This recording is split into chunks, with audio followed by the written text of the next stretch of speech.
Hello students, welcome to the channel and you were watching the ultimate English teacher and lecturer. Deep water, textual question and answers. Question number 1. How does Dollars make clear to the reader the sense of panic that gripped him as he almost drowned?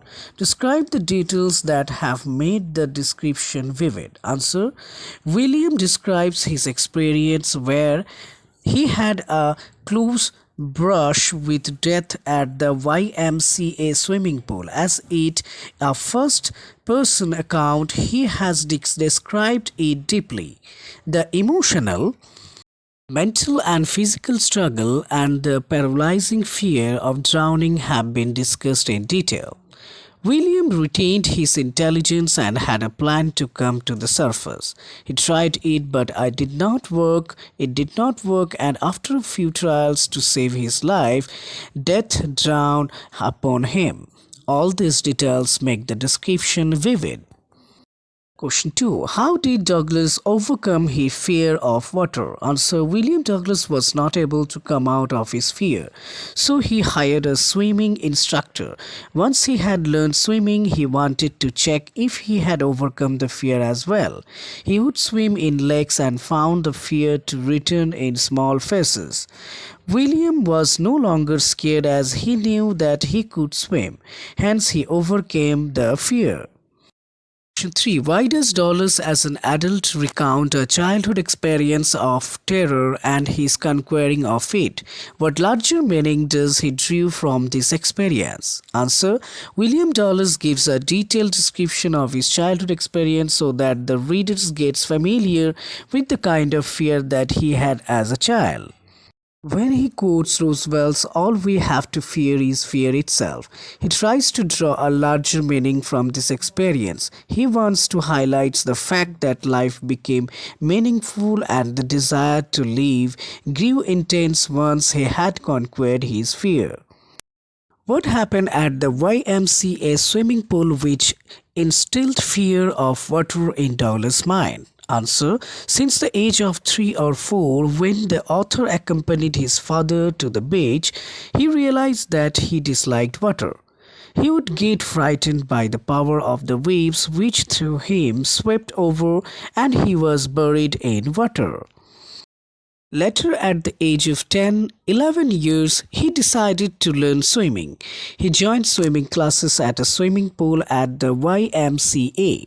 He felt that the swimming pool was safe. Also, the pair of water wings would help him stay on the surface, but more, they instilled a sense of confidence in him.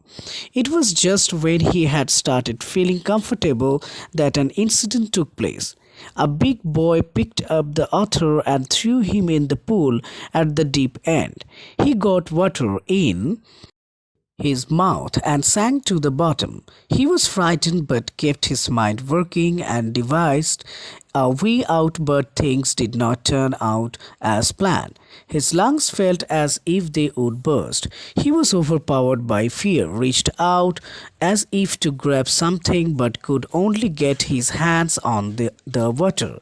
He got suffocated due to lack of air, could not scream, moved his arms desperately, but all his efforts failed and he once again sank to the bottom of the pool. An unexplainable terror seized him. His limbs were lifeless, rigid due to fear, and he could not even scream. The only sign to life was his heartbeat. He sucked in water and then suddenly all his efforts to save himself stopped. He was relaxed, peaceful, fearless and sleepy, almost dead. It was due to this experience that the author developed an aversion to water. How did the instructor turn Dollars into a swimmer? Answer. The instructor made him practice swimming step by step and gradually, piece by piece, turned him into a swimmer. When he had perfected each piece, he put them together into an integrated whole. Describe the efforts made by Dollars to overcome his fear of water. Answer. Dollars was in the tight grip of a fear of swimming in water bodies and finally decided to get rid of it. He hired an instructor who taught him swimming piece by piece, and when he had learned it all, he combined all the pieces together and made Douglas a swimmer. Still, he was not confident, and the terror would seize him time and again. Dolores wanted to get rid of all the fear. He wanted to conquer it, so he went to the various lakes, dived, and swam across them. He reverted sarcastically to the tiny vestiges of fear that would grip him time and again until all of it vanished away. Dolores realized that fear was merely a crop of the mind, and once he had conquered it, he felt released, free to work outdoors, terrains, climb peaks, and brush aside fear. Dolus had faced stark terror, and then by conquering it, his desire to live life grew intensely. How did his experience at the YMCA swimming pool affect Dollars? Answer: Dollars' experiences of drowning and almost being dead instilled a fear of water in him. He shook and cried, could not eat for days. A haunting fear engulfed him. The slightest exertions upset him. He never went back to the pool, feared water, and avoided it wherever he could. Don't forget to subscribe the channel. Thank you for watching.